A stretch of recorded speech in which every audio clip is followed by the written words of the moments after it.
আসসালামু আলাইকুম। পবিত্র ঈদুল আজহার আনন্দ পরিবারের সঙ্গে উদযাপন শেষে আবারও কর্মস্থলের উদ্দেশ্যে ছুটছেন লাখো মানুষ। তারই ধারাবাহিকতায় দিনাজপুরের বিরামপুর রেল স্টেশনে দেখা গেছে যাত্রীদের উপচে পড়া ভিড়।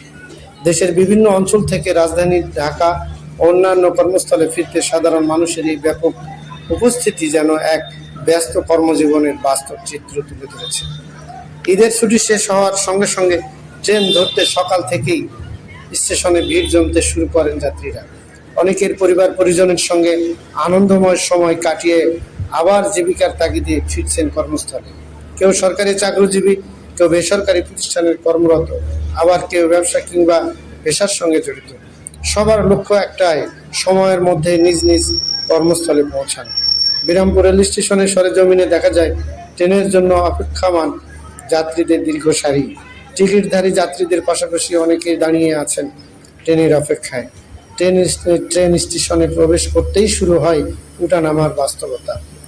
পরিবার, শিশু, নারী ও প্রবীণ যাত্রীদের উপস্থিতিও ছিল চোখে পড়ার মতো। যাত্রীরা এ বিষয়ে জানান, ঈদের আনন্দ যতই থাকুক না কেন, কর্মজীবনের দায়িত্ব পালনের জন্য সময় মতো কর্মস্থলে ফিরতে হবে।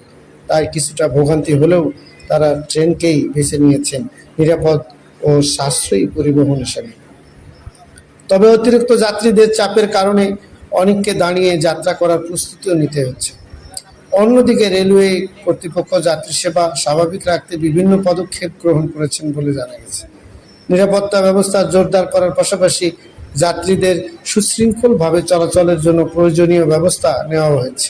তারপরে অতিরিক্ত যাত্রীর চাপ সামলাতে কিছুটা হিমশিম খেতে হচ্ছে সংশ্লিষ্টদের। প্রতি বছরের মতো এবারও ঈদ পরবর্তী সময় কর্মস্থলে ফেরা মানুষের ঢল দেশের যোগাযোগ ব্যবস্থার উপর বাড়তি চাপ সৃষ্টি করেছে।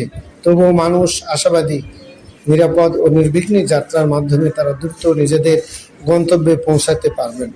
প্রিয় দর্শক, ঈদের আনন্দ শেষে জীবিকার প্রয়োজনে ঘরে ফেরা ও কর্মস্থলে যাওয়ার এই দৃশ্য আমাদের দেশের অর্থনৈতিক কর্মকাণ্ডের একটি গুরুত্বপূর্ণ অংশ। সকল যাত্রীর যাত্রা হোক নিরাপদ, স্বস্তিদায়ক ও নির্বিঘ্নে, এই প্রত্যাশা রইল। ভিডিওটি ভালো লাগলে লাইক, কমেন্ট ও শেয়ার করতে ভুলবেন না। আরও নতুন নতুন সংবাদ ও প্রতিবেদন পেতে আমাদের সঙ্গে থাকুন। ধন্যবাদ।